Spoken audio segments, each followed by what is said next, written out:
Welcome back, everybody. It has been almost a full month since our last video, and we have been dragging our feet on getting this place cleaned. So we finally did get the printer room put back together enough that we can start printing. Fairly well organized. Looks good. It's nice having a little bit of space, nice having the new tables up. We're printing the little T thing for the second AMS. So that should be done today, and we'll get that out of the way. And then we're going to try and figure out still filament racks. Not quite sure what we're going to do with this, but we'll figure out something. But for right now, everything is done, and we're back to printing.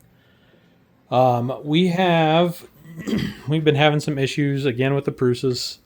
Mainly with tool changer issues, where halfway through a print it will stop, it dislodges one of the other tool heads and freaks out. So it'll detect it as a crash, but every time you try and resume it, it shifts layers. So we're still dealing with that right now. We've got a couple of single color prints that we're going to have these guys focus on for right now. Because we've got a couple things we want to build for the channel, so that's kind of where we're at on this side.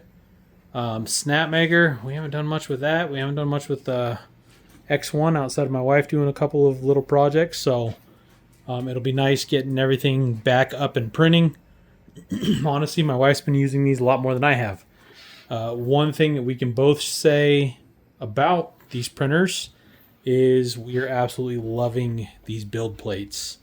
If anybody hasn't ordered a SliceWorks plate, check these things out. Give them a shot. They're in every single one of our printers, and I'm absolutely loving them. They have been so good.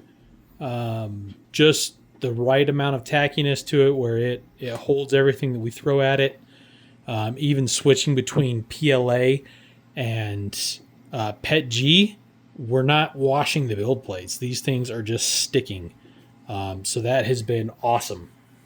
Great work, SliceWorks. Really like your plates. They've been fantastic. So that is the quick update on the printer room. We have some new merch that's going to be coming out here in a month or two. So watch for that, guys. But we'll keep you guys updated. This is just going to kind of be a short video welcoming you back to the channel. Hopefully we'll have a little bit more tomorrow with these printers doing their thing. This one's going to be pretty cool. So, but yeah, thank you. Hope you guys enjoy.